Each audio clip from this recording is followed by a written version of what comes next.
We're ready to begin. Time is now 6:06, and I'd like to call this meeting into order.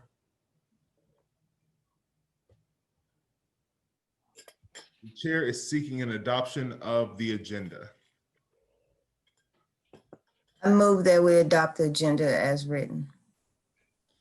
I believe that Mr. Brooks is having a hard time unmuting himself. Yeah. There, I just asked him to unmute again. Okay.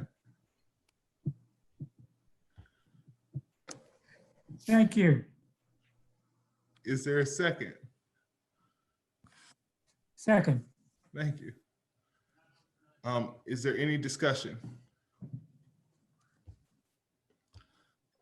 I'm going to wait and make sure I can see everyone, every board member, before I move on and ask for us to call it to a vote.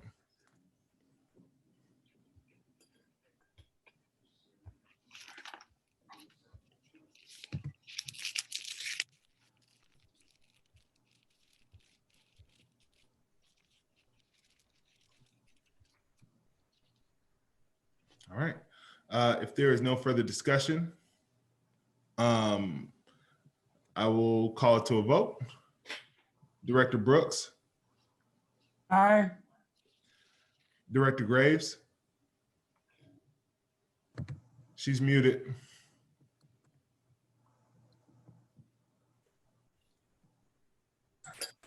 Aye. Aye. Director Kendrick.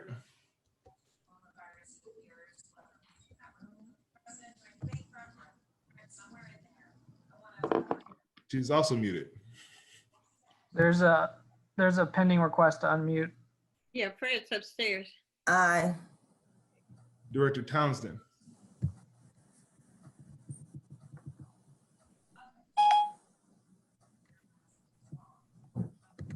Director Townsend's having an issue with unmuting. I don't see Townsend. I'm looking at it. Yeah. Oh, there we go.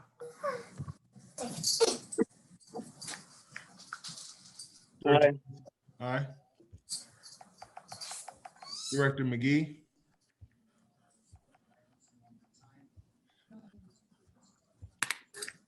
All right. Chair votes aye. Motion carries 5-0. I believe that Ms. Carter will not be able to. Get out of here. And so what we'll do is we will move on to 3.0, which is applause, which Dobbs Elementary. Mr. Chairman.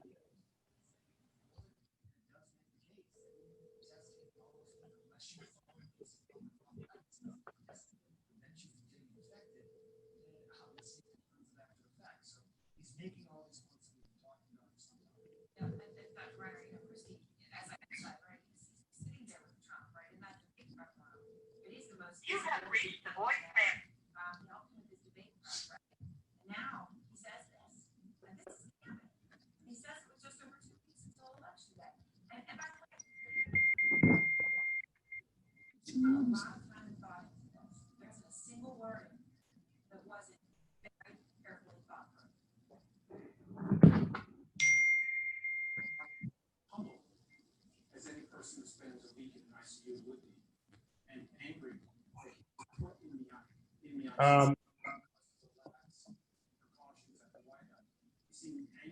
Keith, can you make sure that we have all the board members and Ms. Payton unmuted? So I don't know who we're waiting for. Ms. Payton for this item. Is Ms. Womble available? And it would appear that once you're unmuted, you cannot mute yourself again. That's what it looks like is happening.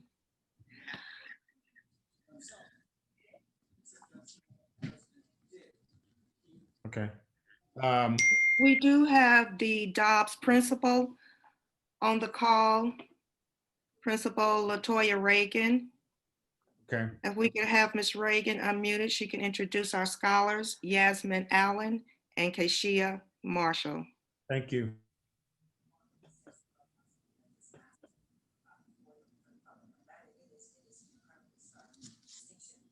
Ms. Reagan, or Principal Reagan, if you could raise your hand, please, so he'll know who to unmute. Thank you so much. That is not true. What does the CDC say? The CDC, the study that they're talking about, they're basically looking at where are people most likely to catch the virus, what sorts of situations. She's not unmuted yet. I don't see her. So, She's listed as iPhone. Raise your hand again, I'm sorry. okay.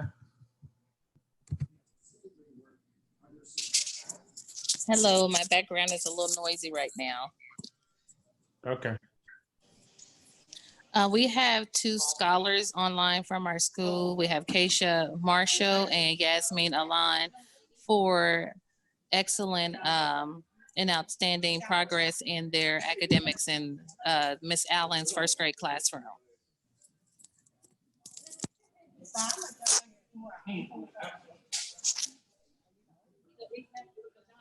Thank you. Yasmin, would you like to say anything? Tell us a little bit about yourself. Just say hello to us. We're very proud of you. Hi. So you're Hello. quite- Thank you for recognizing Yasmin. We appreciate your help. Without you, she won't be successful. Yasmin, get right in front of the camera so we can see you. We're not seeing you. So we can take. Yes.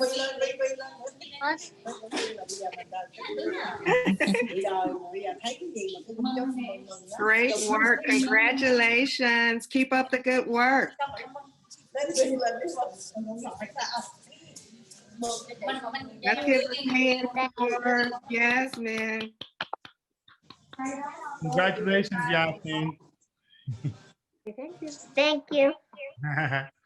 Good stuff. And Scholar, if you could say the name Yasmin, for me, you know Principal. why you were selected, Yasmin, before you go? As an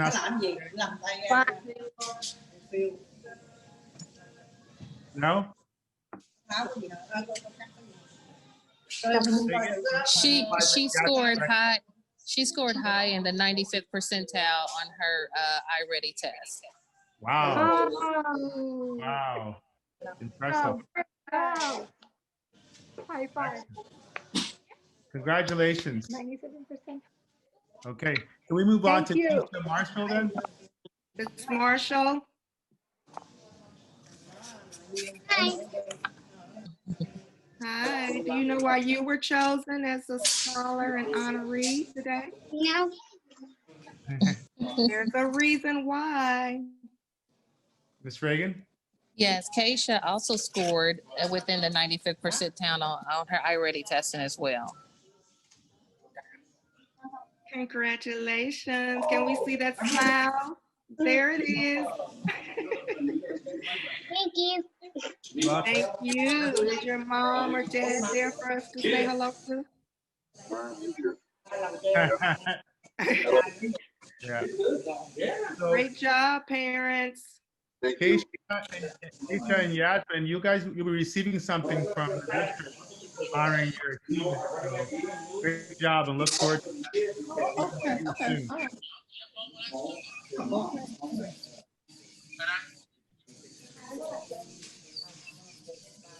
Okay. Thank you. Is it possible to mute the other speakers because we've got so much background from people that we're not going to be able to, thank you, whoever that was, or, excellent, okay. So we can go back to President Watry and the agenda then.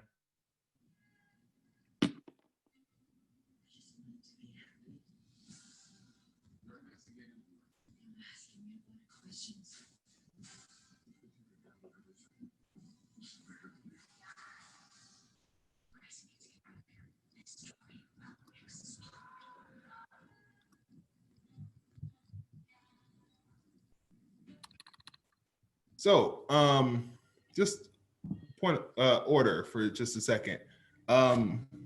Who's running? Who's hosting the meeting right now? I am Keith. Keith.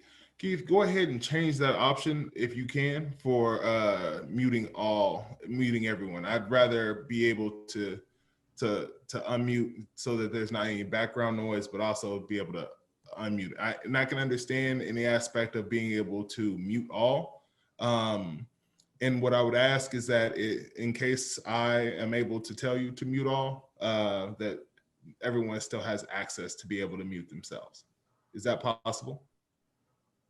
Yes, I'm just following the directive we were given. I will. No, you're good. You're good. I understand. I just want to make sure that we can make this work. I have it set with everybody being muted right now. Now, as it stands, participants are able to unmute themselves. Perfect. In any point that you hear any points of order or any order from me, please feel free to mute all, and then we will start from there. Does that work? Okay. Yeah, that works for me. Just let me know. Yes, sir. I appreciate you. No problem. All right.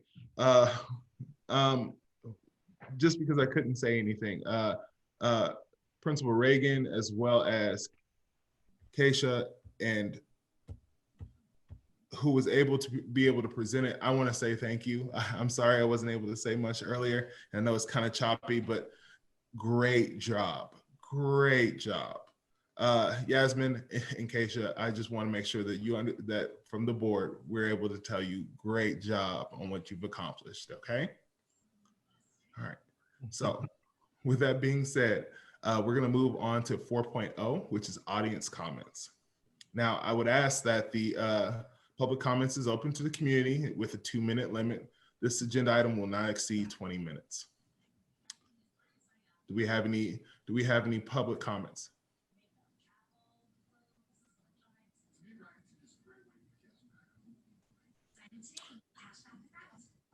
Okay, if we don't have any public comments, we'll move on to item 5.0.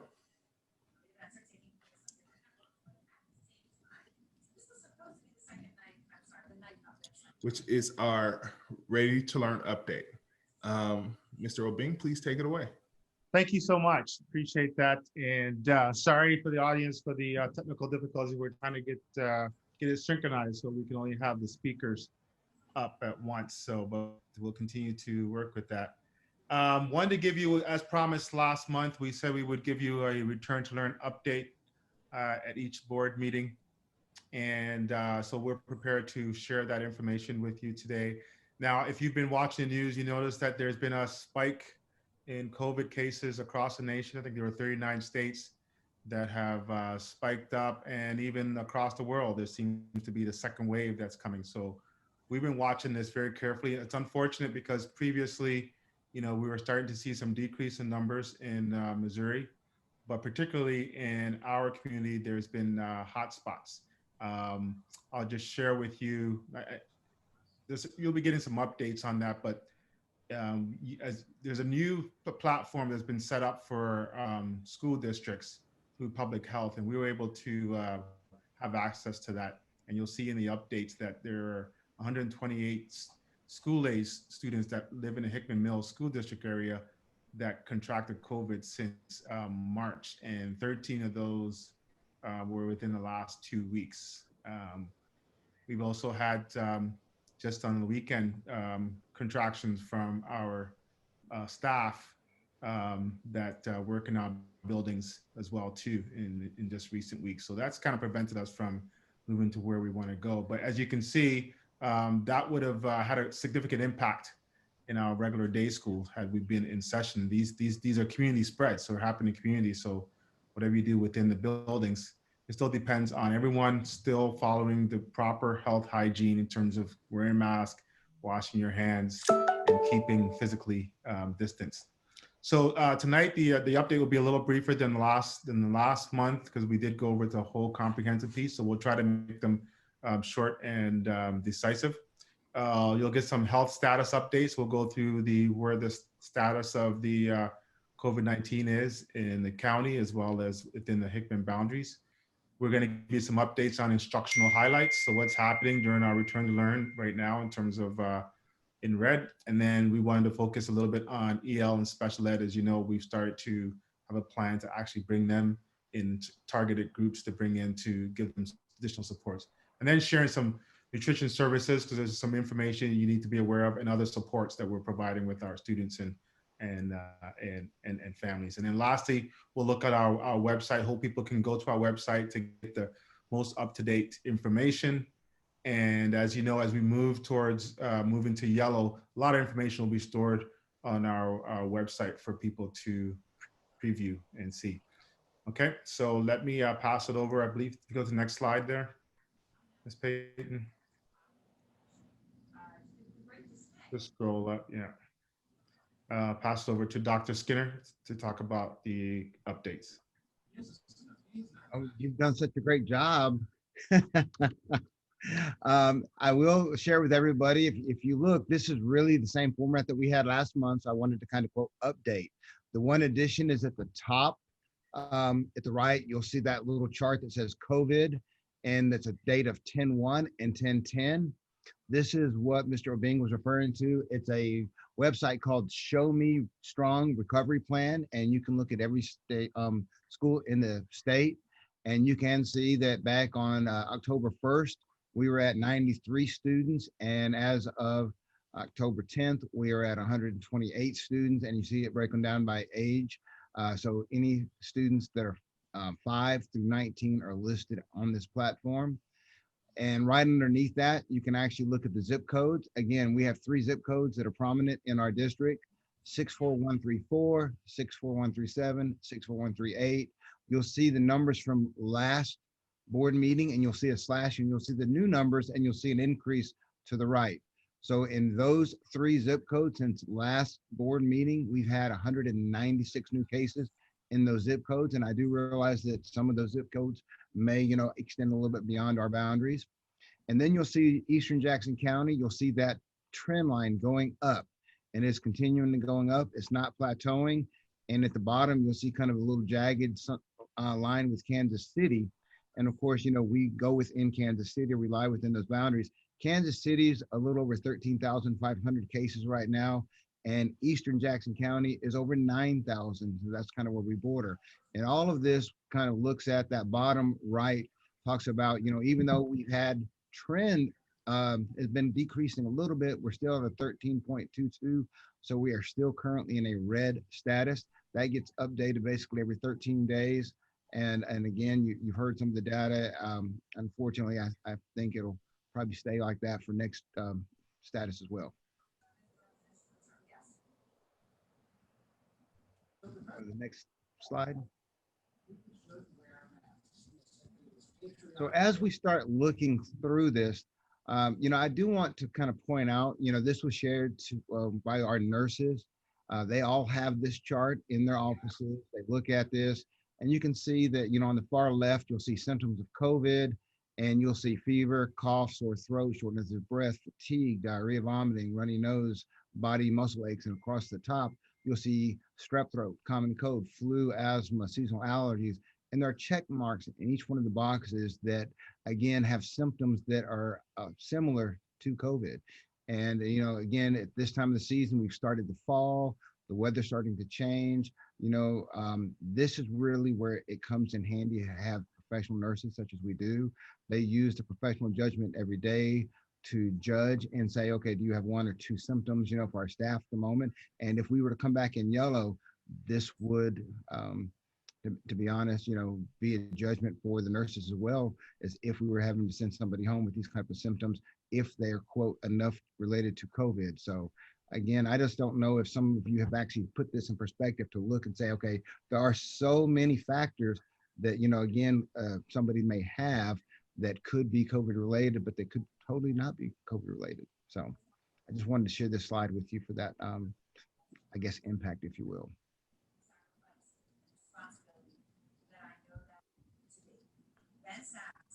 Hey, good evening, board. This is Katie Rowe.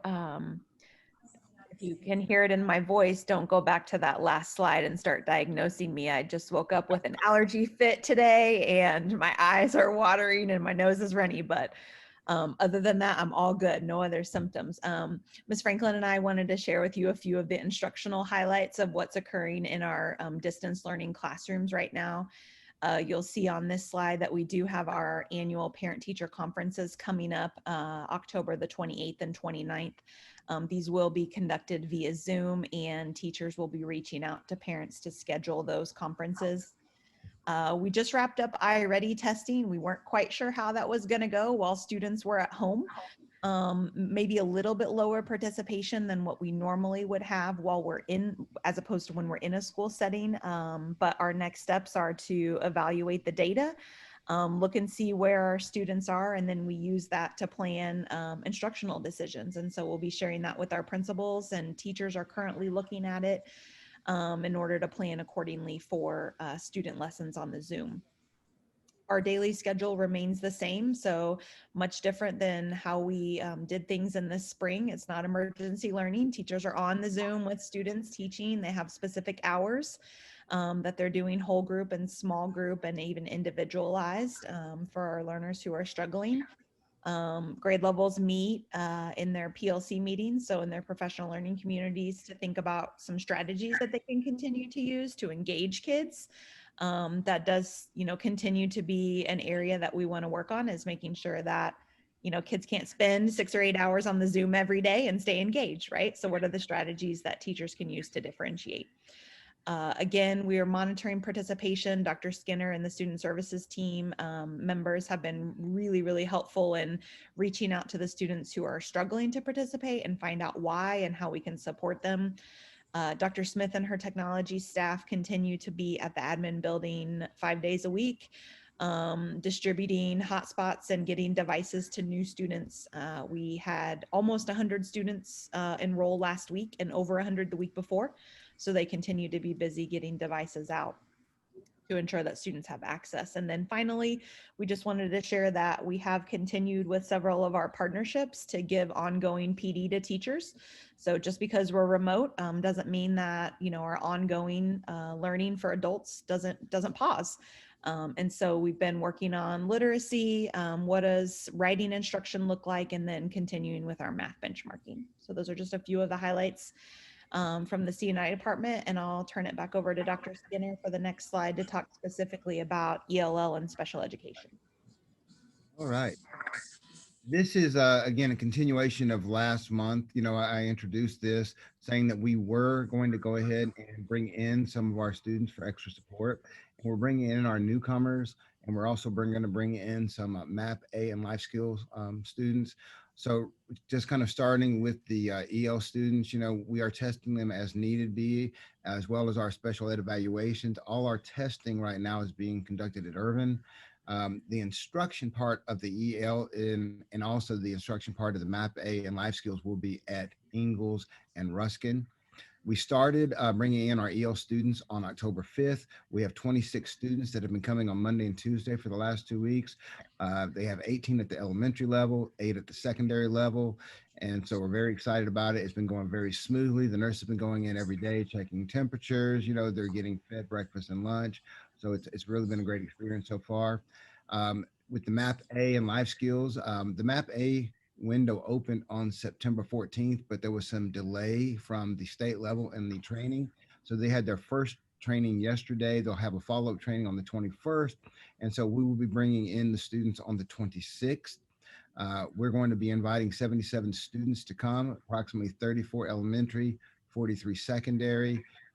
Again, nurses will be taking temperatures. We'll be feeding breakfast and lunch. We'll have small classes, no more than, for the EL students, we have very small classes as well. So basically we're looking at 5 to 6 students in a class, plus the adults needed to go ahead and instruct them. So again, we're finalizing those last few stages to go ahead and bring in the MAP and lifestyle high school students. And again, the EL is just going very well. We're just going to look forward to continue bringing on our students for extra support. I believe Mr. Weekly has the next slide. Good evening, board members. I just wanted to give you an update on nutrition services and things that are going on. Last week, by itself, we had 11,934 meals that we served to our students, breakfast, lunch, include breakfast, lunch, and supper. Also, we started fresh harvest boxes, which we did last spring and summer. We started those Thursday of last week, and we gave 9,480 of those meals just through the Fresh Harvest boxes by itself on Thursday. The Fresh Harvest boxes were the most popular items of last spring and summer, so we're bringing them back for this fall. The grand total of meals from the start of school on 8/24 till last week, last Friday, was almost 42,000 meals that we have served to our families at this point. So we're real happy about that. Ms. Donna, if you go to the next slide, please. Just some tidbits about some few changes and things that are going on. I mentioned Fresh Harvest boxes. Those are going out now. Those are 5 meals that we pack for 2 kids. So really it's quite a bit of food. And really, we're really looking at fresh fruits and vegetables. We have bulk meats and cheeses and grains that we also put with those. It's very, very popular with our community. I saw a whole row of them today at Warford, and they just look fantastic. So it's really neat that we're able to provide those for our families. In addition to that, we also are able to give half gallons and gallons of milk depending on pricing. Right now, we are distributing those at every single site except for Burke Academy, which we have never distributed food just because Ruskin is so close. And in addition to that, Freedom Markley. Freedom Markley had such a very small number of families that were participating, and being they're so close to Truman Elementary, we are telling folks in that neighborhood to go to Truman. Obviously, Freedom's kind of on the outskirts, not really tucked into a neighborhood. There's one on the west side of it, but those families can go to Truman. In addition to that, Frida had quite a bit of construction on that road going to Frida, and has really prohibited families from getting through there and preventing them. So we closed that site. So right now, Burke and Frida, only 2 sites in our school district that do not have meal distribution. Next slide, Donna. Our Fresh Harvest meals are going out on Wednesdays starting next week. And we're doing those from 10 a.m. or starting this week, or next week. We're still Tuesday this week. So starting next week, we'll serve 1 day a week, and it'll be our Fresh Harvest meal boxes. And they'll be from 10 a.m. to 1 p.m. and 4 p.m. to 6 p.m. And then if we have families that still want to be served after 6 o'clock from 6 to 7, we'll do those by appointment only. And what we found out is that the bulk of our families come between 10 a.m. and 1 p.m. We were somewhat surprised by that. We thought we would see more families from 4 p.m. to 6 p.m., but we really haven't. It's almost 2 to 1. So the 6 p.m. to 7 p.m. slot was never hard. We had 1 or 2 families, sometimes 0 families at our sites. So we thought we'd still extend that offer to those families that do need it, but we do it by appointment only. They order them online, and it guarantees that we're able to have everything for them. Even if you don't order online, we have enough extra to go around. We've never ran out of food. So we'll continue to do that process. And also, whenever we have extra food, we offer it to some of our staff employees that are all, and what is left from that, we contribute to CAC. And we did that last spring and summer as well. It was a very popular for our families to pick up at CAC as well. We also this week provided 2,000 pounds of hamburger to harvesters that was donated on yesterday through Ruskin High School. So we're also contributing to that meal distribution as well.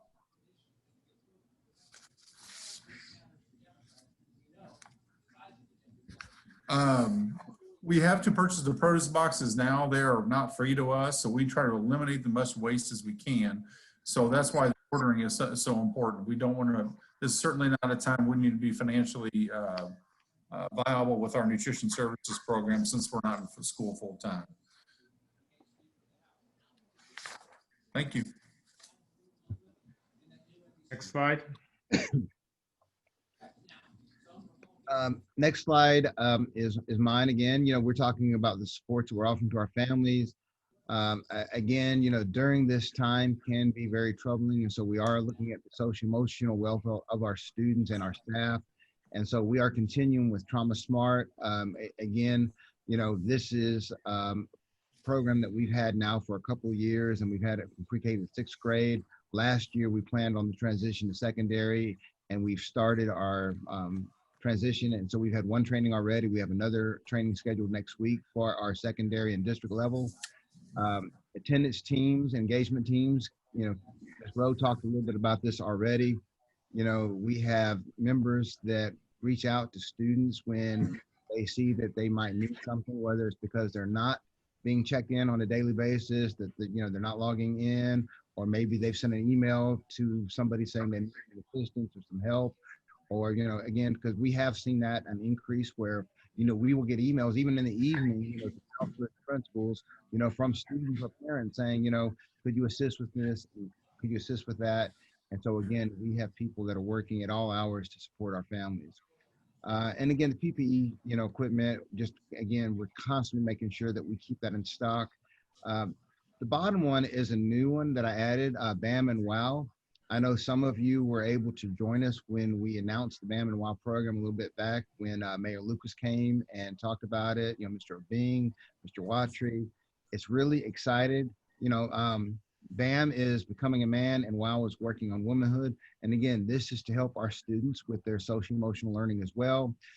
It is a process that we're working on right now. We're finalizing our MOU. Our attorneys have it right now, finalizing that. They are looking for an executive director to come in and hire the rest of their employees that are going to be working with us. We're going to have 2 counselors at the high school, 2 counselors at Smith Hill. There'll be, 1 male counselor, of course, at both schools for the Becoming a Man, 1 female for working on womanhood. And so again, that is going to start in January 2020. And again, they are willing to work with us, of course, for the next few years with this program. So really excited. And again, they ended the last school year in virtual. So they have experience doing this virtually as well as in person. They're just waiting to determine where we're going to be and meet us where we are at that time. And I do hope to bring a presentation either in January or February next year once this gets underway to the board. Womble. Good evening, directors. This is Marissa Cleaver-Womble. Just quick update on our communication. We continue to send communication out to our families about on a weekly basis, so they are always informed about what's going on during our virtual learning, and we're updating our website almost daily as well to keep the latest information there. And as we get ready to move into yellow status, we are preparing a lot of graphic information so that parents can easily see and understand what's going to happen when we move into yellow health status and a hybrid model in school. One of the things you're looking at right now is the COVID dashboard that we are preparing. We want to be as transparent for our staff and students so they understand what's happening in their schools as far as COVID-19. So the dashboard will be broken down by school and include any positive cases for students and staff, as well as any quarantines that may need to happen as well. This page will also house information just about keeping yourself safe from CDC guidelines and other things from the Kansas City Health Department and Jackson County Health Departments as well. As I mentioned, we're working on a couple of pieces, so we will be ready to go and have our families informed for that yellow status when we're ready to move there. And with that, I will turn it back to Mr. Oving. Thank you. So I will just conclude and talk about next steps. So you heard the information from the data in terms of we're still in the red zone, public health in all public health regions, and it's still spiking up. We've got quite a bit of community spread, but there's hope around being mitigated and decreasing down. We're still providing all the services in terms of nutrition and social emotional supports to our community staff. Has been very well received. We've had really good responses from our community in terms of the supports that have happened, and I know the online is working quite well too. Of course, parents are getting tired and stressed around some of the load in terms of managing that, and teachers are making adjustments. But in terms of next steps, so for those that are concerned about coming to school and having contractions, we are still following the guidelines and making sure that we don't take a step until we have good clearance from public health and we've got good practices in place in order to service the students that we have that coming. For those who are anticipating or hoping that we can get back, we're at that stage where we're starting to make decisions around moving to yellow. And so you will see an update every week on the status. As you see, we've already started bringing EL and special ed kids, but that's like five students in a room. So that's a lot smaller than we would have in a regular program. But look for updates each week on Fridays that will come out in terms of the status, and we're trying to do all the preparation necessary in order to get everybody back to school and be able to have a successful conclusion of the year. With that, I would open up, if there are any questions for our presenters, we'd be happy to entertain that. Mr. President, Yes, sir. I'd just like to ask Mr. Weekly, where do we get that hamburger from? To give to All of our beef comes from USDA directly. The commodities from USDA. come directly to us and then we pass it on. Yeah. Thank you, thank you.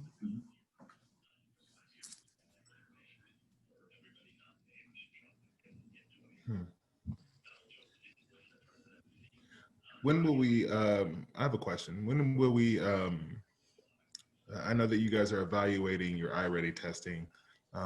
When is the expectation of those, that the evaluations will be completed? Joe or Ms. Franklin? Yeah, I can share. We will be working with principals at our leadership meeting next week to share the district-wide data and then data broken down by grade level in school. And then Mr. Obeng will work with you and ELT to determine when would be an appropriate time to then share with the board. Thank you.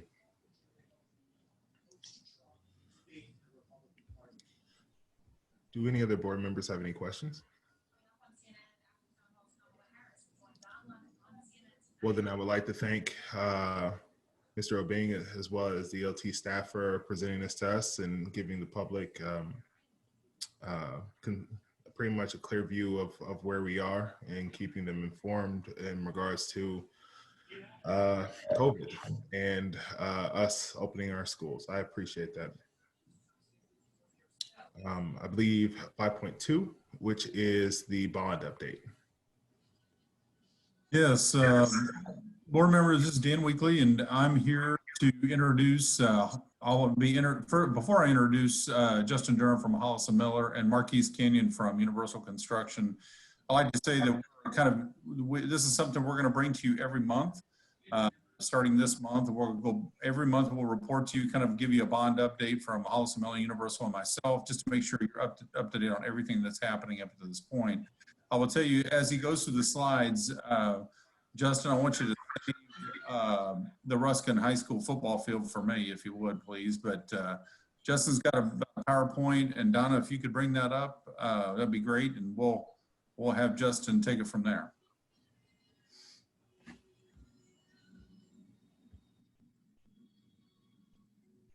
Yeah, I think it's Keith has to open the document.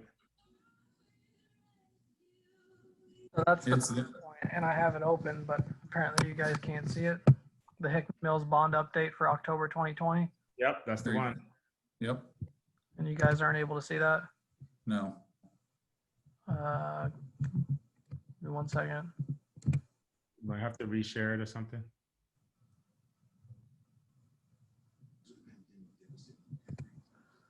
All right, give me 1 second. Okay.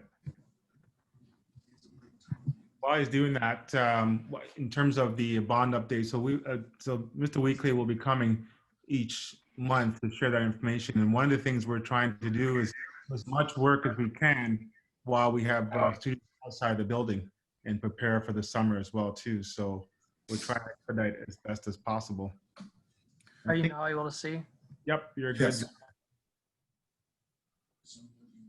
So thank you, Mr. Obeng. I appreciate you saying that. And one of the things that we're trying to do, and you'll see that in this presentation, is we're trying to get some work done really before we get too cold. We're trying to get some asphalt and concrete done. That way we can take advantage of current labor costs and current product costs. So that helps us in the long run with the bond. So Justin, go right ahead. All right, thank you. Hello, everyone. It's good to be here with you this evening. I just wanted to thank Dan and Mr. Obeng for having us here this evening and being a part of the board presentation. So we'll do two little updates tonight, and we're going to go through a sequence tonight that we'll cover. We'll give you guys a design update and a construction update, and then we'll talk a little bit about budget and schedule. So that's kind of the cadence that you'll hear from us monthly moving forward. So if you guys would like to hear more or have more detail, just let Dan know and we'll get that in there as best we can. So tonight we're going to give you a little update on the asphalt and sidewalk improvements. That's the first thing that we were able to do. So as soon as the bond passed, we had a quick phone call with Marissa, Dan, Mr. Obing, and some of the ELT, and they said, we want to move forward as quickly as possible. If we're not going to have students in the buildings and our parking lots are going to be full, what are some things that we could do? So right out of the gate, we immediately proceeded with the design for the improvements on several sites for asphalt and sidewalks. So we'll start there. So if you'll go to the next slide, we did work at these schools. We went to Dobbs, Compass, Smith Hale and Santa Fe, and Ruskin High School, primarily because of their needs. These are some of the worst ones that we had, and you'll kind of see that in the next few slides. So if you move through the next few slides, what I have here is I just wanted to show you guys the work that we're doing at each site so that you have a good idea of what's going to be accomplished. What we were able to do is go to each one of those 5 locations and do a majority, if not all, of the asphalt improvements needed at those sites. So that's really good news. We didn't have to skip over playgrounds or anything like that. So what you see here is a colored map that was presented to all of our contractors that Universal helped us bid out to. And the different colors are just indications of different scopes of work. So the red area that you see at the top of the sheet is just indicating that we completely took that parking lot out down to dirt, and we're going to be replacing it. It was that bad. So when we talked about doing work early without students in traffic and buses and staff being in the buildings, we're able to do this level, this depth and complexity of work at this time just because of our decreased attendance at the facilities right now. So this is the work that we're accomplishing at Santa Fe and the Smith Hale or the Millennium Campus. And if we go to the next one, you'll see that we have quite a bit of asphalt replacement here at Ruskin High School. So we know that we have some pretty bad parking lots. And you guys will see like the blue stripes that are adjacent to some of our parking areas. That's the concrete sidewalks that are going to come out and be replaced. So when we talk about a good scope of work, we are accomplishing a lot of work at each one of these locations. Next is Dobbs Elementary School. This one was specifically picked for us when Dan and I looked at these when we were doing our facility assessments and keeping that long-range plan up to date. We noticed that the Dobbs playground was in pretty rough shape. So we really wanted to give it as much attention as we could early on. So that's why this one made our list. Next. Compass, again, just needed to get some major work done here. So we were able to accomplish that. And finally, one bonus project. I know that we didn't necessarily talk about the old administration building, but it was a project that we have a lot of the community that comes to visit this for Loads of Love and other community pieces that we have. So we wanted to give it some attention. So we were able to fit that within our budget, which is a nice bonus project. Another fun bonus thing that we were able to do is last year, Dan wanted to put in some gates to restrict some access to the sites and off hours and things like that at several of the buildings. And we were able to get that into the project this year within our current asphalt and sidewalk improvement budget. So those are just some bonus things that we were able to fit in that we were glad to do. Next. And then an update for the 2021 projects. So the first ones out of the gate, we'll be doing some work at Ingalls, Dobbs, Burke, Compass, Irvin, Warford, and Ruskin. So those are the first group of schools that we will focus on for our summer 2021 work. We're actually doing design work now. So if you'll go to the next sheet, what we're doing is we are touring the buildings with our architects and our interior designers in Universal. And what we're doing is we're working up several different options for our secure entries, our office remodels, the restroom remodels. So these are just to give you an idea of some of the information that we go over every week with Mr. Weekly and the team. And then he is reaching out to those individual schools and principals to go over some of the options that we represent. So if you'll go to the next one, is a good example at Dobbs Elementary School. We have a current entry that's kind of in the courtyard or back out of the way. And so we worked up some options there to see what would happen if we left it in its current location. And then the next one is what if we moved that entry and we moved it to a different location and had a little bit closer to the parking lot. So you can see that we're trying to present multiple options, give you guys lots of things to look at, lots of things to consider, but also being conscious of that overall budget that we're trying to maintain. So we're working with you guys very closely, and we will do this for all of the schools. So we'll be happy to share those with you as we work through those at site-by-site locations. And just to give you an idea, we have gone back and forth. Like to this week, we got these last week, and I met with all the principals this week of all those schools, and just really talked about functionality and how it's going to work on a day-to-day basis. For all things on paper, but when you get with the principals that have to live with that design every day, it's really important we get their feedback to understand is the most functional way to have this built. So I've really enjoyed that, and I think the principals have really enjoyed having that conversation of working out what those details are going to be. So it's been a good process. Next. Okay, we approved this well last month. It was at the last board meeting, but I never did show you the final drawings. So I wanted to give you a pictorial at least of what the football field will look like next year. So timeline on this is we'll begin staging November 2nd, and the football season ends about that time period in soccer season. And so we'll be staging the week of November 2nd and begin works shortly thereafter. The idea is that we will be done prior to Christmas break or the week of Christmas break. So we should be out of there before January 1 with a brand new football field looking just the way you see it there. So we went back and forth with coaches and athletic director and principal about design and colors and how we want it to look, and how you see it is really how it's going to look. It's going to have the two-tone light green, dark green, alternating panels. All the colors you see there is what's going to be, and the big eagle in the middle will be from the 40 to the 40. So it's going to be a beautiful field, and we're really looking forward to it. So about a 6 to 8 week turnaround. That's all tearing it all the way out and putting in a brand new field back in. So about 6 to 8 weeks. Mr. Weekly, you took out the box seats for the board members. That's that blue area. Oh, okay. Next slide, Donna. So every month when we come to you guys, you remember the spreadsheets that we worked pretty intimately with you on when we went through the long range plan process and then also through the bond campaign process.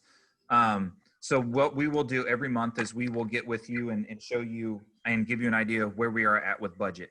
So overall on this, I will let you guys know that we had a budget for those 5 locations of about 1.875 million, and all said and done with the work at the old Hickman Mills campus where we do Loads of Love and the gates and everything, we were at 1.845 million. So we came in right on budget with these projects. So we really maxed out what we were able to accomplish.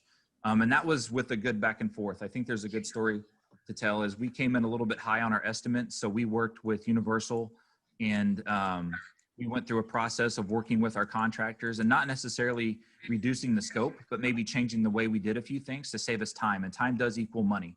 And so as we went through this project and through the bidding process, we were able to tweak a few things in our design to help with that schedule, which also helped reduce some of the dollars on the back end, which help us come into budget. So it's been a really great working relationship between Hollis and Miller and Universal so far, and even the subcontractors that we were able to interact with on this first project to maximize what we were able to get for the facilities and then still come in right at our bond budget. So I was excited to share that with you guys. I know there's no numbers up here tonight, but we were honestly working on them until Joel and I and Dan were emailing and Marquise were all emailing back and forth at noon on October 13th, really finalizing all the details with the subcontractors and really getting things settled in. So happy to share that with you guys tonight.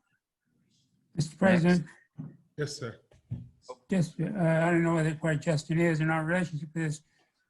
Justin, thank you. I think, and Mr. Weekly, I think it'd be good for the board that each time you report to show us the amount of money that we spent against our bond, $30 million bond. Let me ask, is Universal using any minority subs? Well, we're going to go to the next slide and we'll discuss that. All right, thank you, Mr. Weekly. I knew that you would be prepared. We are. So we wanted to give you guys a breakdown of what all we got. So on our schedule update for this one, we did want to let you guys know that we did receive bids on September 30th. We received 32 total bids, which that's really great. That's a lot of bids for just a limited scope of work for concrete and asphalt. So that was great. 26.58% of our bids that we did receive were from the DBE contractors, and 8 to 10% of those awarded bids were to those DBE contractors. So we did get good participation, and we are getting good participation on those awarded bids as well. So that is good. We will be mobilizing on this presentation. If I might, Justin, Mr. President, if I could. Now, I know DBE is a little different from MBE and WBE, and I think I would like to see us break that down into minority and women businesses. Would you like all three, just so we can cover the whole gamut? Well, whichever, but I'm more concerned about in those DBEs, which ones, what's the percentage of minority and women's participation? The government came up some time ago and added DBEs, which disadvantage business enterprises, which oftentimes leaves out minorities and women. So if you'd be so kind that when you report or send this to us what we've got already, and in the future, break it down into how many of those are minorities, how many of them are women. Understood. Okay. And could you, well, also the dollar amount as relates to that particular project? Mm-hmm. Yes. Yep. Thank you. Thank you. I know here on the slide, it does say that we're going to be mobilizing to the sites within the next 2 weeks, but I think it's going to be a much shorter timeline than that. I believe that some of our contractors may be out there as early as next week. So I know that Marquise and I have been getting phone calls already about when they can get out on site. These guys are anxious to get some work in because you can see on the next bullet point there is that we only have until about the end of November. That's when our asphalt plants could close. So we only really have until about the end of November to get this work completed. So these guys are chomping at the bit. It's a lot of work to be done in a short amount of time, but they're ready to get going. Yeah, in fact, we're meeting with we'll have a principals little bit next of our work for some of our sidewalks that is not necessarily as dependent upon the weather. Some of the sidewalks and things like that may go in, but we will be done with all of our work by the end of the year. So, and then just to give you guys a quick update on the summer 21 projects, our design has already started. We're working on that now. We'll probably have our designs done and complete and over to Universal for Marquise and Joel and their team to look at final budgets, constructability reviews, quality control around Christmas time, and then out to bid to our contractors sometime early to mid-February is our goal. So you'll see updates from us from now on, and it'll be a lot about design and those design updates, and then we'll keep you up to date on how those schedules are working out for that design moving forward for those summer 2021 projects.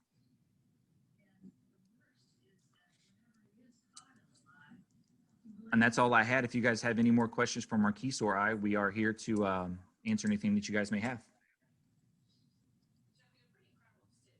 Okay, I have a question. Yes, sir. Yeah, I know when you did your evaluation of the different buildings. I know I haven't seen the bathrooms outside the gym area for a couple of years, but at one point they were in really bad shape, and we would have, I mean, it was almost embarrassing to have what I would say company come to see those bathrooms. Mm-hmm. So I don't know if they've been remodeled, but if not, I think they should be a top priority, seeing that that's what visitors see when they come to our arena. Right. Bathrooms And in you're that talking at Ruston High School, Mr. Townsend? Yes. Yes. So I will let you know that in the last bond issue, we did some minor updates to those restrooms.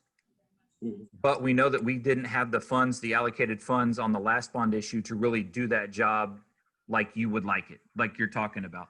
So we are doubling back this year, and we're going to relook at those restrooms, and it may be a whole new layout to those restrooms. We know that they are pretty tight and they do need some more work done to them, and that's been on our radar. So yes, that is on our scope of work to accomplish this go around. And add to that, one of the pieces is we're going to make them ADA accessible as well. And as of right now, they're not.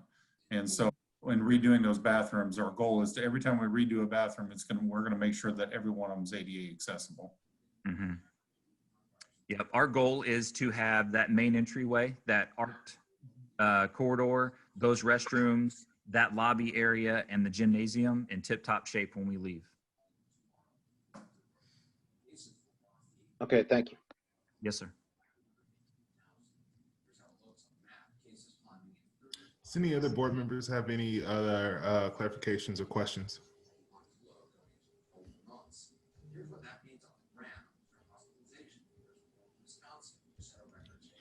Great.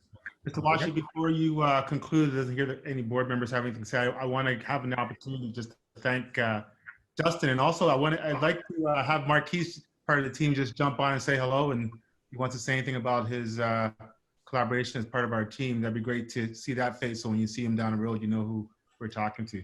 Oh yeah, I'm looking at him. Go ahead, sir. Good evening, everyone. Honored to be here. Thank you, Mr. Weekly, Mr. O'Bing. I'm sorry? No, I was just asking Keith to stop sharing so we can have a big view.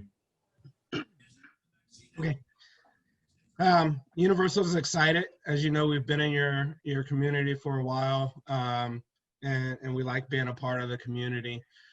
We've had a great working relationship with Hollis and Miller, and so far with the school district as well. So we're excited to move forward. As Justin noted earlier, we put in, as a team, collectively, we put in all the work that was necessary to make sure that the district was going to be on budget, and get the work done that was needed there. So right now we're excited to get started and get moving. Thank you, Marquise. Thank you very much. So I'll give you the last word there, Mr. Wachi, but I want to thank Justin and Marquise for moving so expeditiously on this. We know time is money, and the weather is coming as well too, which is going to really help us and save us dollars at the end. And we look forward to your detailed financial analysis. I think the board will be interested each meeting to know what we're spending and where we're going, and keep on track. I'm glad we're doing it in a big forum so everyone can see it at the same time. President Wachi, I will make a suggestion to you in the new year that perhaps we create some times for board to do some tours of some of the projects. Absolutely. Or better yet, we might be able to schedule, hopefully COVID permitted, schedule some of our meetings at some of the sites, and we can do tours just before board meetings and be able to see the work that's being done and to keep the board in there. So those are my comments. Thank you, gentlemen. Thank you for working so diligently and keeping us under budget. That's pretty good for contractors to start off. So I'm impressed so far. So. That's our goal. Justin, Marquise, We're gonna make that. We're gonna try and make that a practice. All right. Thank you, guys. I like to. All I would do is double down on what he said. So, ditto. In the aspect of, I appreciate the fact that you guys are working so diligently on this project. Justin, thank you so much for all the work you've done. Marquise, I can't wait. I can't wait to hold on a second. Just 1 second. Can I thank them real quick? Okay. Okay. All right. Now we know who's really making decisions. Yes, it is. Yes. Ladies and gentlemen, the boss of the house. But thank you. Thank you again. I appreciate it. We appreciate, as the board, we appreciate the work you guys are doing. With that being said, we'll move on to our next agenda item.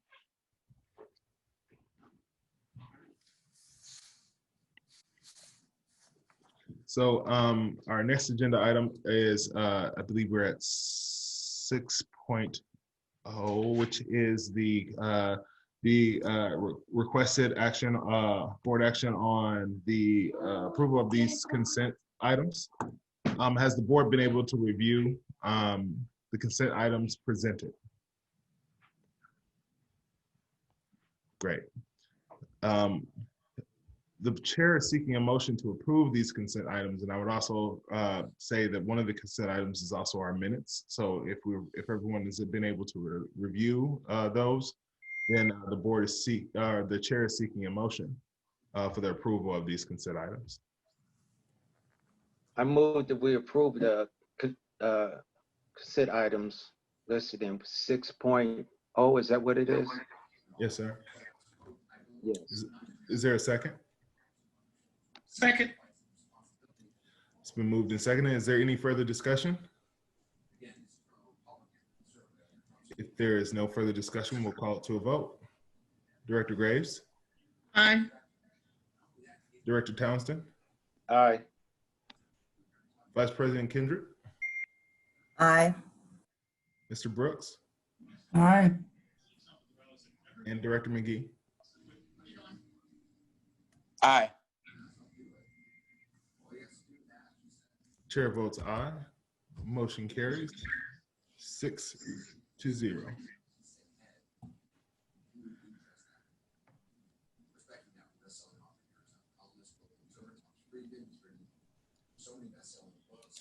All right, we are now on to 7.0, which is our the approval of the October 2020 contracts to be approved. Can we pop back to, or before we go, can we pop back to the whole agenda so we can see which items? So as far as these items, they are requested action regarding the September 2020 finance report. So we will start there. Mr. Rubin, is there anything to present? Yes, business at 7.2. Yes, I'm sorry, yes, 7.2. Yes. Okay, and it's the PowerPoint, no, the one on the bottom, the PowerPoint, if you could go back for me. There we go, thank you. Evening, board. This is the financial report for September 30th of 2020. You'll see that the total revenues are budgeted at 83 million for, and we only received about 2.8 million in September in revenue. So for a total of 9 million for the year. Our remaining budget to be received is 74 million for. We've received 10.8% of the funds budgeted, and compared to 11.8 at this time last year. Expenses, we budgeted at 81 million. We spent 6.1 million in September. Year to date, we've spent 14 million too, with the remaining budget to be spent of 66.7. So we have spent 17.16% compared to 19.7% at this time last year. There were a few budget revisions done since the adoption of the budget. You'll see that we did budget for the SSKC technology grant, and then the CARES Act, there was a non-public piece for transportation. I added to expenditures only the CARES Act for the non-public, and then addition to the revenue were the CARES Act food service. So the change in fund balance of 0.138. Maybe you can skip down. This is just, we haven't done any invoicing yet this year for the TIF fund. So, okay. So I added the screen because I want you to see where we are at as of September 30th with our cash.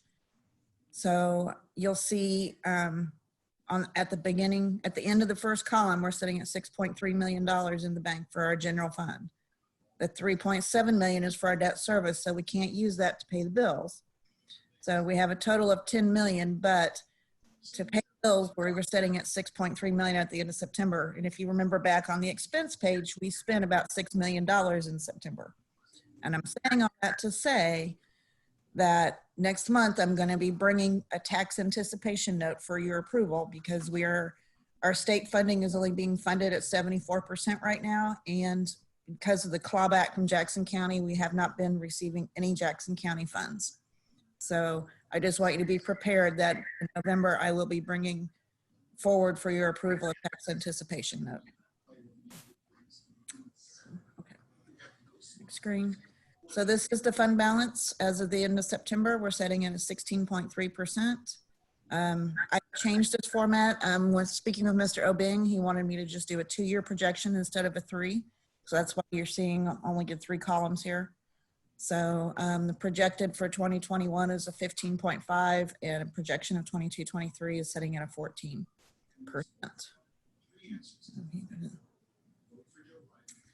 So, and the superintendent is recommending the approval of the September 2020 financial report. So does anyone have any questions for me? Mr. President? Yes, sir. Yes, thank you. Good evening, Ms. Wilksey. Good evening.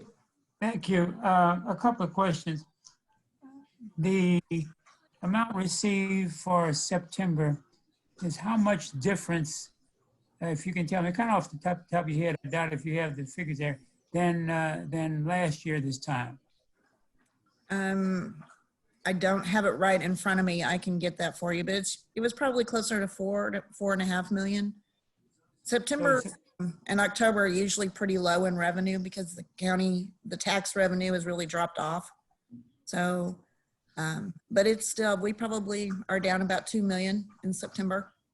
And so the source is, I think, is the county, just the county, or the county and the state? The county and the state. The state, okay. I'm hoping the state is going to increase, but as of September, they were only funding us at 74% of what we were supposed to be receiving. So, I'm sorry. Oh, go ahead. Now that our kids aren't in the classrooms, how is DESE allocating that? How are they determining the amount that? Well, the funding we received is based on last year, and it's based on 2 days of the year, the September count and the January count. But they told us in June that we would be getting funded at 94% because of the COVID impact on the state's finances. As of today, I haven't seen where we're at that 94%. Now, we did receive notification from the governor that we would be getting more money, that they were getting more money in than they thought they would. So I'm hoping to see some of that in October. But at this time, we're not seeing what they said we were going to be getting. To your knowledge, do all districts receive the same amount percentage? The funding is based on the same information. So it's based on your average daily attendance for those 2 days, plus, and then of course, there's a formula built in on how you get your funding. But they removed the hold harmless piece when this COVID kicked in. And so we're one of the 15 hold harmless districts in the state, which means we can use our, I'm gonna say it's our 16, 17 school year numbers. So if the amount the formula comes in less per average daily attendance than it was back, no, I'm sorry, it was 0506, then we actually get to use those 06 numbers. But they removed that, the hold harmless when all of this kicked in. So it's hard to answer your question. Yes, everybody's funding is formulated and calculated the same, but there are different aspects. If they have better attendance than we do, if their enrollment numbers are higher than us, then that's what the money's gonna be. I guess the real question you're asking, Mr. Brooks, if are we being treated differently than any other districts? Yes. Right? No, we are not. No. Okay, so I can understand. Everybody at the same rate at 74% right now. Yes, I can understand. Now, Ms. Also, you said about the tax anticipation note that you'll be bringing to us next. Yes. Now, we've been in this situation each year, have we not, of the shortfall that we've had to go, and is this where we're borrowing some? Yes, we're borrowing against the tax money that we're going to be receiving in January as well. Okay, now, and this is the third year in the row. Yes. I was really hoping if we had gotten funded 100% that we weren't going to have to do one this year, but with the way the funding's been cut, we're going to have to do it. So. Can you refresh my memory? Last year when we borrowed this money, did we get money back from the county that allowed us to pay this back in total? Yes, every year in January, we get a very large amount of tax revenue. So that's when the majority of our money comes in. So we'll get anywhere sometimes from 12 to 15 million in January. So that's what pay off this note. So we feel pretty good that whatever amount we borrow, we'll be able to recoup from the county.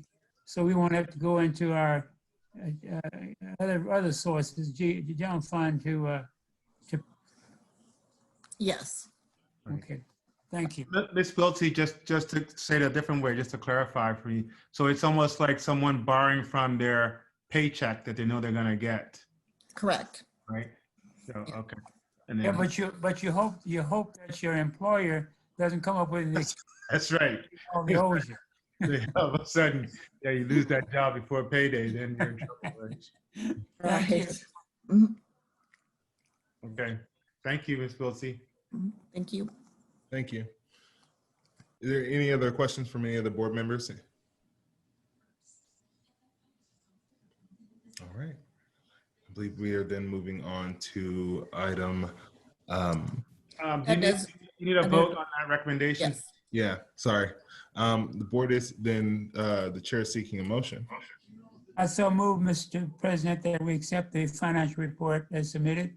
Thank you, sir. Is there a second? Second. It's been moved and seconded. Is there any more discussion regarding the financial report? If not, we will call it to a vote. Director Brooks. Aye. Director Townsend. Aye. Director Graves. Aye. Vice President Kendrick. Aye. Director McGee. Aye. Chair votes aye. Motion carries 6-0.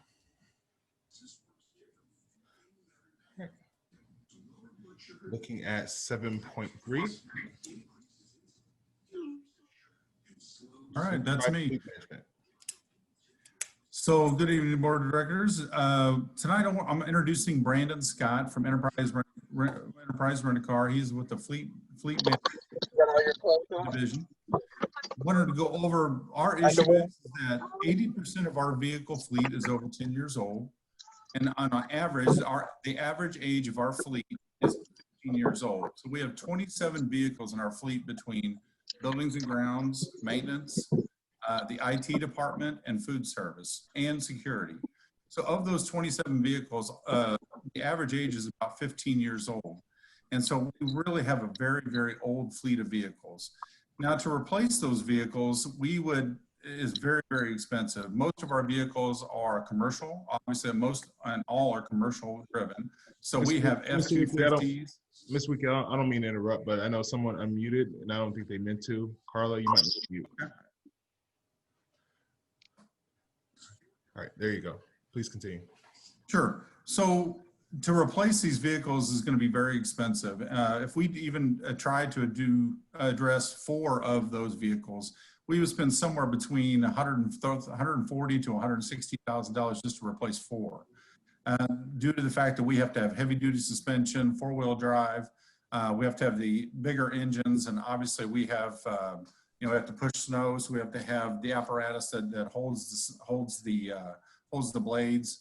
Obviously, we have to buy extra turbines for the things that throw the salt in the sand. So, these vehicles are commercial vehicles that we really have to buy extra pieces to make them out for us. So, they become very expensive. Even at government pricing, they become very expensive. So we tried to find a better solution for us instead of buying vehicles, which really for government entities is not the best avenue to take for vehicle. Really leasing vehicles is what most government entities do. You get more efficient, more effective vehicles, safer vehicles, and in the long run, you spend a whole lot less on gas and maintenance. And we're able to replace our vehicles at a faster rate and at a cheaper rate. So right now we're spending somewhere between $40,000 and $50,000 on maintenance on our vehicles. And oftentimes, in fact, we've had to shelve 2 of our vehicles recently because the cost of repairing that vehicle is actually more than what the vehicle is worth. So we've got a lot of issues in our present fleet across the district with age and use. And so I've entertained Brandon Scott to come in and talk about the leasing program that Enterprise has. This is a program that many school districts are going across the state. Raytown is doing it, Olathe School District, and as well as municipalities are doing this as well. So Brandon, take it from here. Dan, thank you very much. Mr. Obeng, appreciate you all having me here this evening. By the way, fantastic way to start the meeting with those young children being recognized. I know my first grader, she would get such a kick out of that if she were selected to do something like that. So great way to start the meeting. Budgets are being crunched all across the country. And so this is kind of a good segue to go from, the budget conversation into this, because budgets aren't growing at this point to be able to replace vehicles. I can tell you right now, I'm working with one of the departments within the city of Independence, Missouri, and they have exactly $0 in their capital budget to be able to replace vehicles. But because of how unique our program is, we're still able to replace 27 of their vehicles with $0 from a capital outlay standpoint. So what I want to do is just spend a little bit of time here going through, kind of current state, where we're at, and how we can help Hickman Mills specifically. So as Dan mentioned, we work with a lot of different cities, counties, school districts, and special districts across the country. Brandon, can I just interrupt you for a sec? I know someone's got radio or something going on in the back. If people want to mute, then that way, because I'm getting pieces of your conversation here. So thank you. And so about a year and a half ago, we had about 1,000 different municipalities and school districts that we partnered with. And today that's over 1,300. So we continue to add more and more, especially as budgets are being crunched. If you'll scroll down to the next page for me. Thank you. So, as Dan said, this is one of the more aged fleets out there.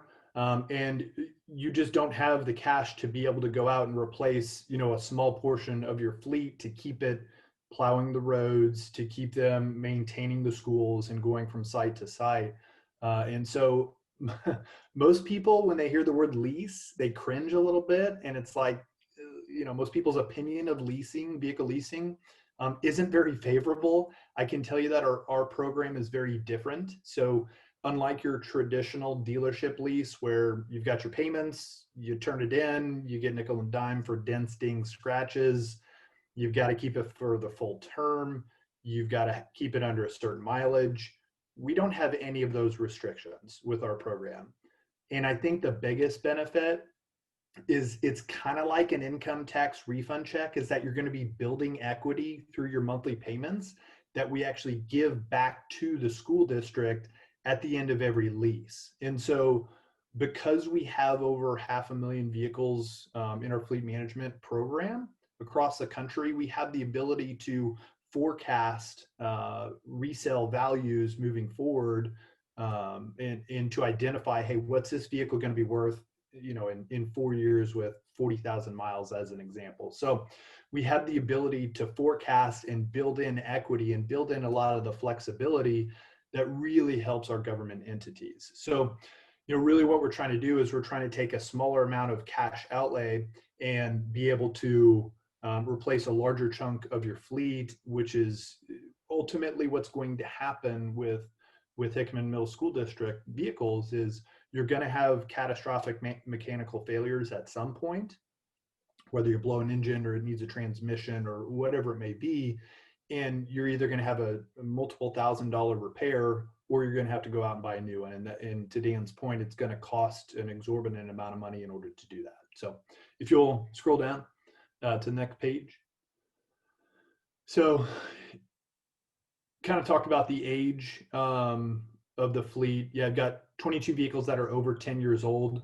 Again, not having the funds to be able to go out and just purchase a bunch of vehicles to keep up with safety standards, that just doesn't exist, especially now. So just looking at a vehicle replacement schedule, we're planning on replacing 9, potentially 10 vehicles this year, 8 the next year, 8 the next year. If you'll scroll down to the bottom half of that page for me. This is really the nuts and the bolts of the analysis that we spent a lot of time really diving into.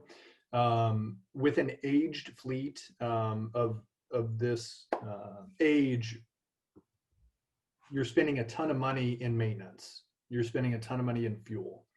So in many cases, you're going to shift a lot of those funds from your operating expenses to your capital expenses in lease payments. You'll be driving newer, safer, fresher, cleaner, more efficient vehicles for less than you're currently operating today. And there's, over the next 8 years, are going to be pretty significant savings to the school district, and you'll be able to maintain those sustainable savings and be able to project exactly what you're going to spend on your fleet every year, instead of being reactionary and having large maintenance expenses like you do today. If you'll scroll down. And I know Brandon's being conservative here, but I'm going to boast a little bit.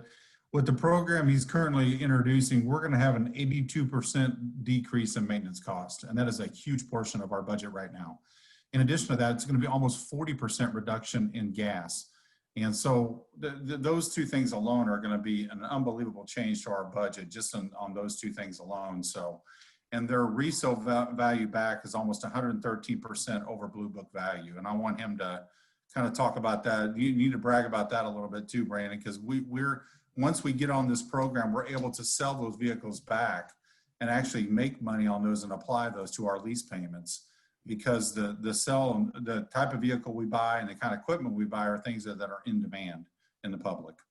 Yeah, bearing the lead. brag away. Brag away, yes, sir.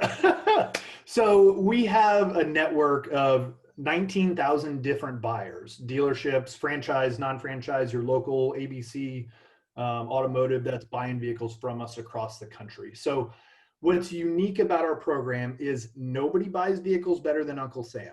Nobody's going to get incentives better than the government does. So we pair that up with our unique ability to time the market and sell vehicles at their maximum value.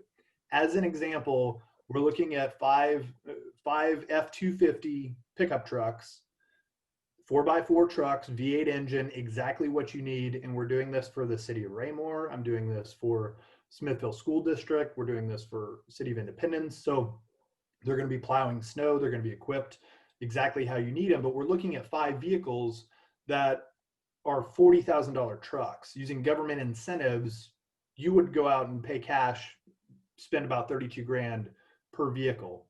Through our program, your annual cash payments are going to total for those 5 vehicles about $34,000 and change. Now, what happens is we're actually going to take those vehicles, keep them in service for about a year. We're going to sell those vehicles after a year in your fleet and replace them with new ones. When we sell those trucks that are 1-year-old with, call it 10,000 miles on them, we anticipate we're going to average $34,000 in resale. They're going to be on the books for $26,000. And so we're going to give you $7,500 per vehicle back, and you've only outlaid in cash $7,000. And so you actually will make a little bit of money on those trucks, and we'll give you a new truck every year. And you just keep repeating the cycle, because a 1-year-old truck with 10,000 miles sells at a premium, right?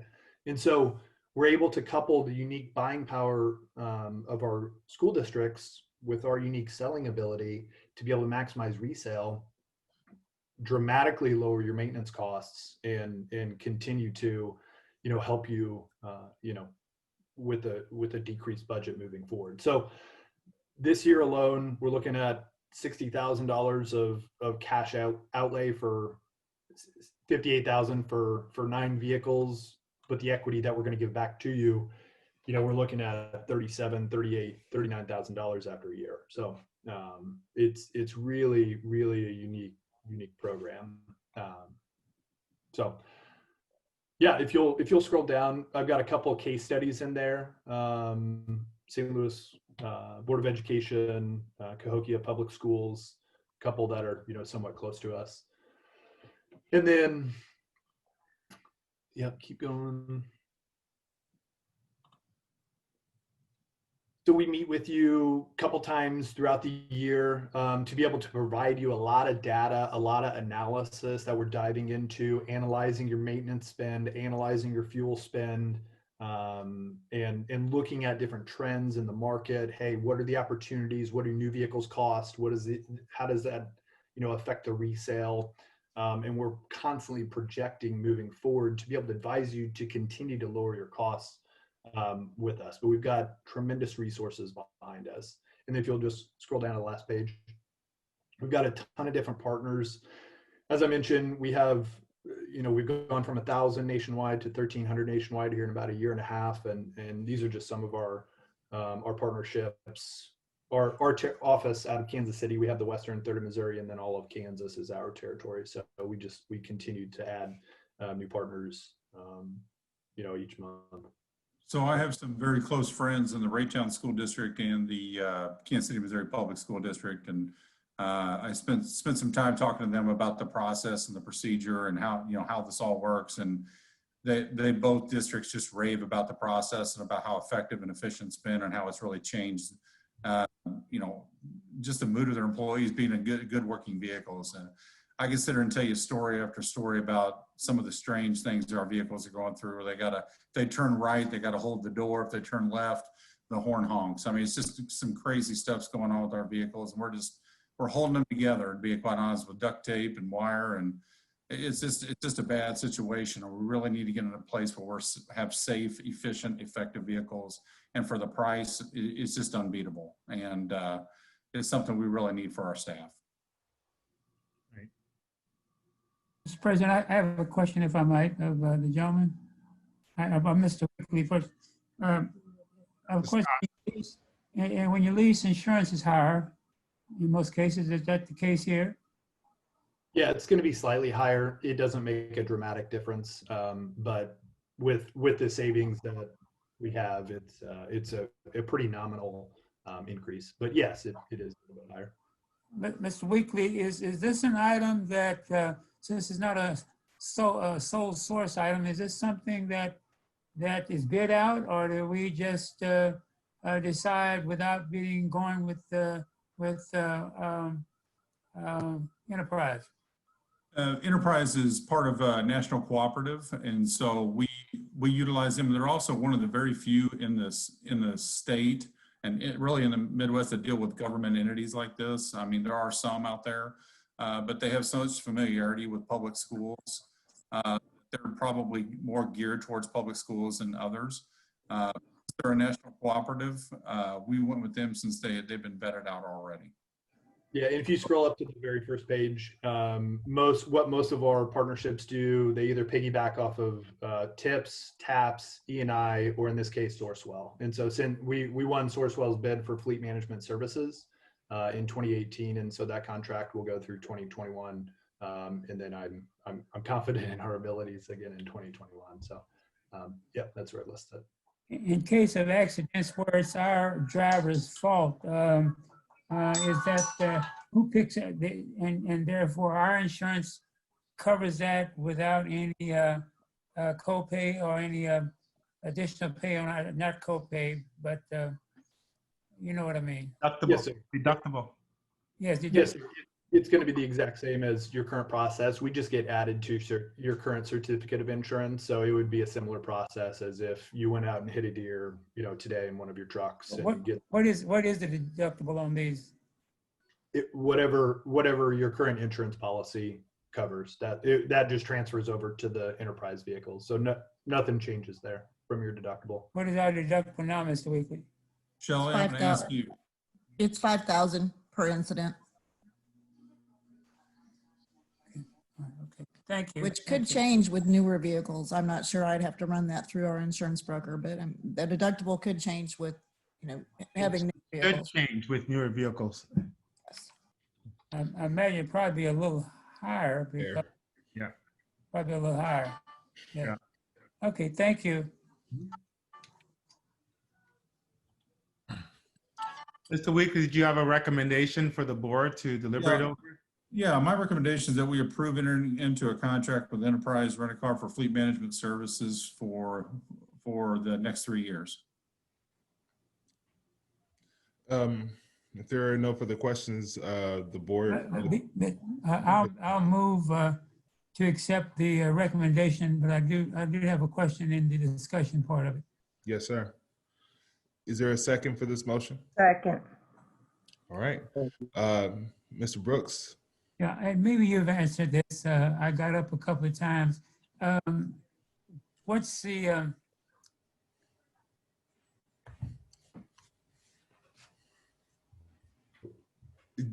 As soon as you started asking your question, you muted yourself.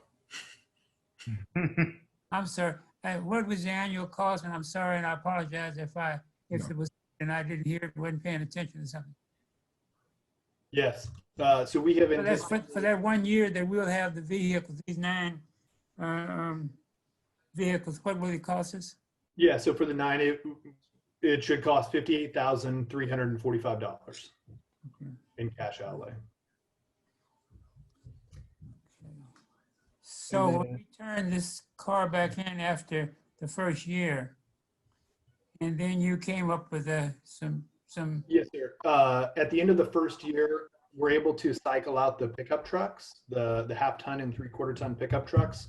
And we anticipate that the equity coming back to the school district will be approximately $44,000.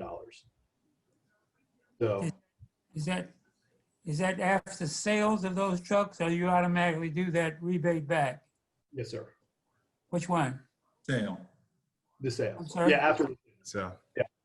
So we'll deliver new trucks to you, 6 new trucks to you. We'll take the 6 one-year-old trucks. We'll go sell the 6 one-year-old trucks, and we anticipate that we'll get $44,000 above what's still owed on the truck. That would go back to the school district. Now, there's three cargo vans that we're going to be replacing. The incentives from the manufacturers aren't as favorable on the cargo vans, so we're putting those on a 4-year term instead of a 1-year term. Mr. Weekly, how many of our vehicles have to be retrofitted to do certain things? I would say probably just 2. The plumber's van and the HVAC is probably the only 2 that we'll have to retrofit, the inside of the van. Okay. And to Mr. Scott, do those sell pretty easily in your experience? Yes, sir.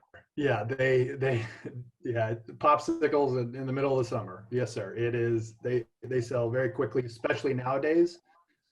Pickup trucks and especially cargo vans.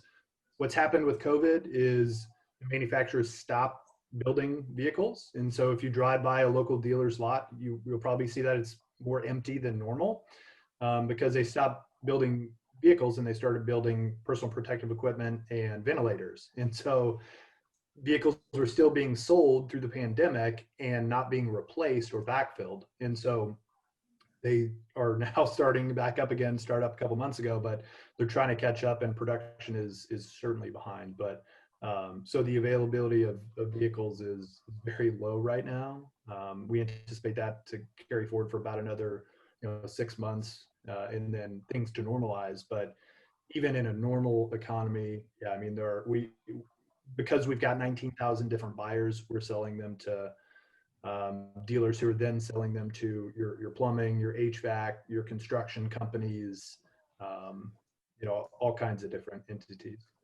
What do you see as a delivery date? Delivery date for these? Yes. We're seeing 4 to 6 months is the anticipated delivery date. So it's certainly going to take some time to be able to factory order them because we send the order directly to Detroit. Detroit will manufacture the vehicles, ship them, and unfortunately, it's not Amazon Prime shipping. It takes usually a couple months for vehicles to be transported by rail and then transport truck. And these are Fords? So it's kind of unique. The half-ton pickup is actually a GMC Sierra. The 3/4-ton pickups are actually Ford F-250s. So it's kind of unique. We're not all going with one manufacturer because when you consider the total cost of ownership and resale values on the back end, the Ford F-250s actually do better than the Silverado and GMC Sierras do, but the half-ton pickups, the GMC Sierras actually do better. So, yeah. Thank you, sir. Thank you. Yes, sir. Well, I really, really appreciate your presentation, Mr. Scott. Dan, thank you for bringing this to us. And we have asked if any other board members don't have any more questions, we can call it to a vote. All right. Mr. Brooks. I want to know if board members, if we vote this down, the board get to have a truck. I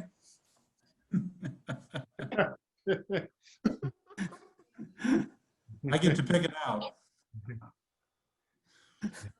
Well, I mean, you know, well, okay. Director Graves.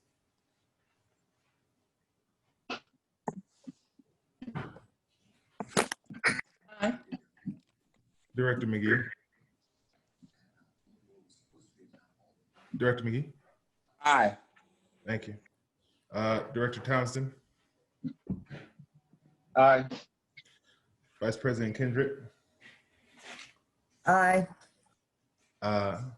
Chair votes aye. Motion carries 6-0. Thank you, gentlemen. Thank you. Thank you. Thanks, Mr. Scott. My pleasure.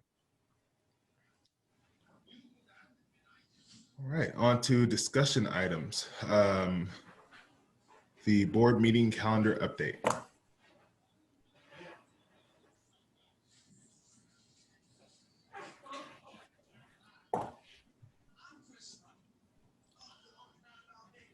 So, Mr. McGee, you want to take us, or no, ooh, Mr. Obing, would you like to take us through this? I'd love to. Thank you. This is just an update to the board calendar in response to the board's motion to add the additional regular meeting for the working meeting. So you look at the calendar, you'll notice that we've got 2 meetings a month. One's a regular session. The other's a regular session as well too, but it's a working meeting for discussions and items. There are a couple of conflicts that your board will have to deal with where the second meeting falls on a holy day or a holiday like Thanksgiving. So I'll leave that up to the board what they want to reschedule a special meeting in place of that, or leave that null and void for those particular months. So there's like the 26th, Thanksgiving, and Christmas Eve on the 24th. So, but this is just information, and I'll leave it for your reference, Mr. Watry, to think about the November meeting and preceding meetings that may have a second meeting conflict with holidays. If anything, we can kind of make that determination in the working session that we have the following week. So right. We can discuss that then to see if we're at a space where we feel that we won't need that working session meeting for the 26th of November, and we'll address it the December calendar on the 19th. Any objections from the board or any thoughts from the board? All right. Okay, just information, so we'll just post it. All right, thank you. All right, proposed policy regarding equity. And I am actually the one who's bringing this to us for our first reading. I've put together a policy regarding equity.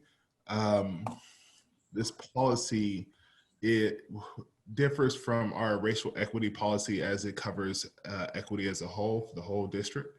And I can kind of just to give some pretense, the purpose of this is that the Board of Education would acknowledge and understands that there are several factors that impact student achievement, including societal, economic, and historical factors. That the Board of Education of this body believes that a solid education for every child is the key future economic growth family development, civil engagement, and global participation. The board is also committed to eliminating student achievement predictability based on social and cultural factors, including race and ethnicity, social economic status, gender, language proficiency, and disability, and to support the staff throughout the district. Nothing herein shall be intended to sanction discrimination against any individual on the basis of a protected classification in the administration of all education and employee activities. And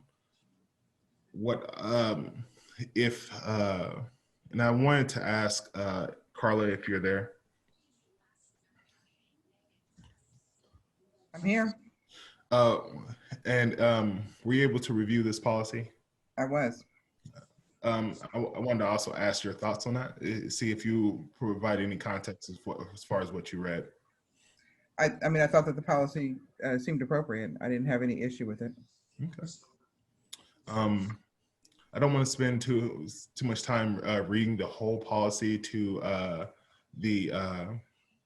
the board, as I want to ensure that everyone, the board is able to review the policy, see if there's any indicators within the policy that they may want to have discussion around, and we can reconvene upon the first reading of this policy at our working session in the following week. This is more informational, just to ensure that you are able to review this, look it over, and with that, Mr. Obeng, if you have any other thoughts on this. Sure, I do have one thought. I mean, I like the framework of it. I think it's sound. I think it refers to students and staff, which should be inclusive. I would want staff to kind of look at it and to ensure that we include all 13 areas under the human rights legislation in that list that you've got. I wouldn't want to leave any particular group, or so I'll do a review of that and maybe put that in as a recommendation going forward. All right. Mr. President. Yes, sir. I know that Mr. Obeng has an overall responsibility, but I'd also like to know what Casey would feel. He's the one that's going to carry this out on a day-to-day basis. So, Casey, are you still there? Are you awake with us? I'm here. Yes. Okay. Did you hear my comments? So I would hope that you would scrutinize this also, because if we pass this, it's going to be your responsibility to do the day-to-day. Absolutely. Yes, I will take a look at it too. I appreciate it. Thank you. Thank you. All righty. Is there any further comments before we move to the next item, as this is more informative? Well, thank you, thank you for taking the initiative to pull this all together. And it's very important. It's a very important part of our fiduciary responsibility as a board to make sure that certain policies come before us and we act upon them after they're reviewed by council and staff. So thank you, sir. Yes, sir. And I'll just ride that wave onto 8.3, which is also brought forward by me, which is the proposed resolution of restorative practice implementation for policies JG, which is our school discipline. We spent a significant amount of time, or not me, really, Dr. Skinner spent a significant amount of time last spring working with the community committee, pretty much framing our school discipline policy around restorative practices. To shore that up, I'm proposing a resolution that kind of solidifies that. This proposed, for the most part, this proposed resolution will actively put us in a space where we are able to ensure that the tiers that have been put in the school discipline policy are followed through with staff as well as with family, that it creates a sense of community, that it realigns the district to promote that framework. This again is more of the copy paste as in the formality of first reading. I'm sure that Mr. Obing as well as the ELT staff will also review this and see if it's sound.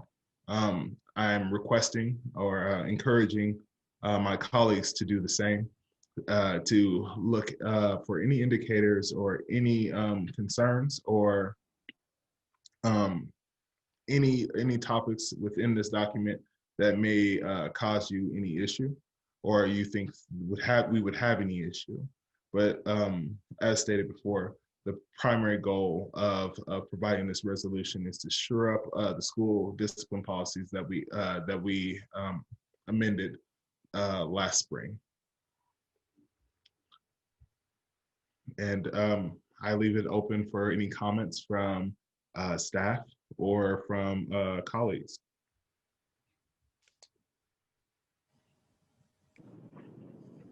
I have a question. I guess I'm confused. Did these policies come through the policy committee, or is this something that you wrote? No, these policies are something that was produced by me. These policies have to come before the board before they go into any committees or even are discussed in any other session. So they have to go through a first reading. So any board member, as we are the policymakers here, can produce any language in regards to policy, and which can be reviewed and applied to first reading and then voted on. So are you sending this to the policy committee? I guess I'm confused. What are we doing? We're doing a first reading, which you will be given this document based on. Can I interject? I know last month the board had the conversation around having the working discussions before we moved to committee. So this could certainly be something if board members wanted to use as a committee of the whole in the working discussion, have a conversation. So the whole board gets an opportunity to contribute to this document before they do the final. So I think that's what was decided in the last board meeting in arranging the two board meetings a month, where one was to have discussions around topics that the board decided that they wanted to do rather than go into a small group. And within our last working committee, our working session, we were able to kind of discuss and format this framework with Phyllis Sparks of the MSBA. I think, Mr. President. Yes, sir. I think it'd be a good idea. I understand Mr. McGee's, Director McGee's question. I think it'd be, and also Mr. Obing's response. I think it'd be a good idea to have both of these items as a part of that work session. Yes, sir. Because then we bypass the committee and where they have to make a report to the board and then have some fresh discussion. You know, we do it all at a particular time.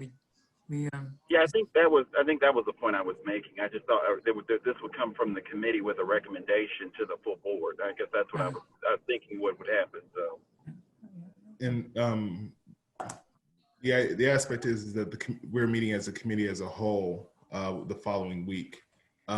So I guess then after presenting both the equity policy as well as the resolutions for first reading, the chair is seeking a motion that these are added to the discussion items of the what's next week, the October 22nd working session meeting. I so move. Second. Is there any further discussion? All right, we shall call it to a vote. Director Townsend? Aye. Director Graves? Aye. Vice President Kendrick? Aye. Director McGee? Aye. And Director Brooks? Aye. Motion carries 6-0. Chair votes aye. Motion carries 6-0. All righty, moving on to 9.0, Superintendent's comments. Resolution regarding Director McGee's response and additional superintendent comments. Thank you. Mr. Obeng, you have the floor. Yeah, there are two different things, but I'll do the first one first, which is the response to regarding Director McGee's response. I don't have the date. I hope somebody pulls it up so I can see. Yeah, so there was a resolution by the board months ago, and we've had a number of public inquiries, and wanted to put some closure to this item. So there's a resolution for people to look at and to read. And we did receive a letter from Director McGee, so I wanted to make that public. So the individuals who have been contacting us regarding what the process was acknowledge that we did follow through with that. And if you can go back to the other document so people can see that there was a letter received, I think that's up there as well too. There was a letter received on September 14th. So just wanted to share that as a public announcement so we can bring some closure to this item. And that's it. No. Is there any other further comments you had regarding superintendent's comments, sir? I do. Before, Mr. President. Yeah. Before Mr. Obeng goes, why is it that Mr. Obeng is reporting on this when the letter is directed to you? I'm unsure. I'm unsure. I think, you know, the respect, I think since it's directed to you and Mr. Obeng is not one of the, one of the board members of the president, I think it should have been, you should make that report. And I'm not selling anybody short. I mean, you know, the minute should reflect that the president acknowledged the receipt of the letter from Director. Absolutely. Thank you. I'd be amenable to that. Be amenable to that as well. Then I suggest, if I may, Mr. President. Yes, sir. That you then make the motion. No, just accept the fact that that Mr. Obeng said, but I think ought to be said by you, so it can be reflected as a meeting in the meeting that the president did certain things with regard to Director McGee's letter. Yes, of course. So yes, as president of Hickman Mills C-1 School District, we accept this letter as that it meets the standards in which the board had requested.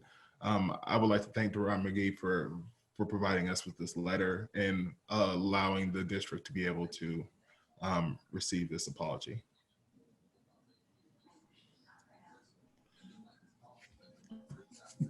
Thank you. All right. Thank you, sir. Please, Mr. Obeng, please continue. Okay. My comments are brief, and now I think about it, I think really pretty much I was wanting to talk a little bit more about return to learn, but I think I made those comments during that period in terms of just really clarifying that we're in red status and that we are now preparing for yellow for those people who are looking for that, and we'll be having communications on a weekly basis to update the community and parents around our status around that. So I'll leave it at that for comments today. Mr. President. Yes, sir. Superintendent Obeng, would you have any comments over your conversation with the folks at UMKC this last week and where that might lead us? Sure. Thank you, Director Brooks. I did get contact through Director Brooks to speak with some staff at UMKC. We had a really good conversation. It was really particular about improving our workforce in terms of equity, issues of equity, and looking at grow your own programs. We had a great conversation, and they had a number of staff who were excited to work with Hickman Mills. So I've initiated that contact, and actually our director, Rowe, was working with one of the professors there to continue to establish a program for our students here. And one of the major components will be around civil engagement and social justice in the courses that they'll provide for our students in order to prepare them and hopefully give them options for going down the pathways of teaching and education. We had some good conversations around access to dollars and funds for students who want to take college courses and things like that. So thank you for that contact, Mr. Brooks. And I think it was a fruitful conversation and a relationship we want to establish and grow for our students in our district moving forward.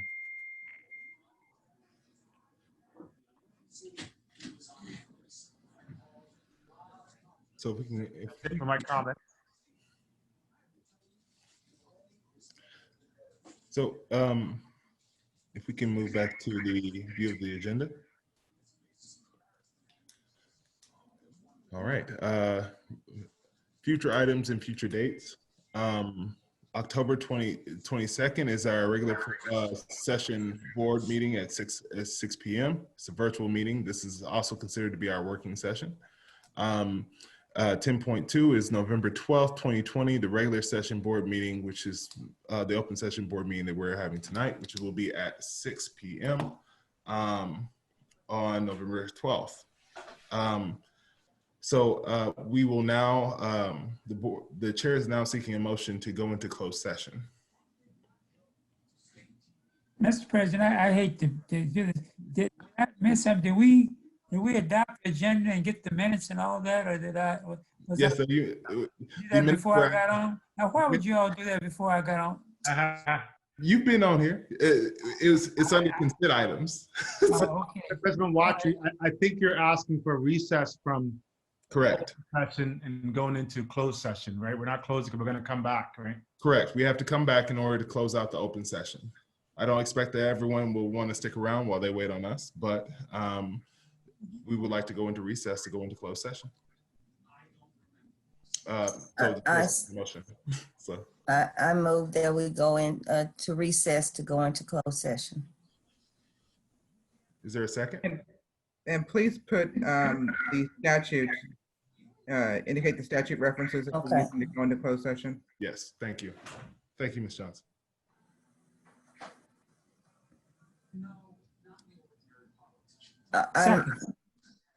Second. No, do you need me to say it again, Colin? Yes, ma'am. Yes. I move that we go into closed session 610.021, 1, 3, and 13 RSL. Second. Recess. Motion's been moved and seconded. Is there any more discussion? All right, we'll call it to a vote. Director Graves.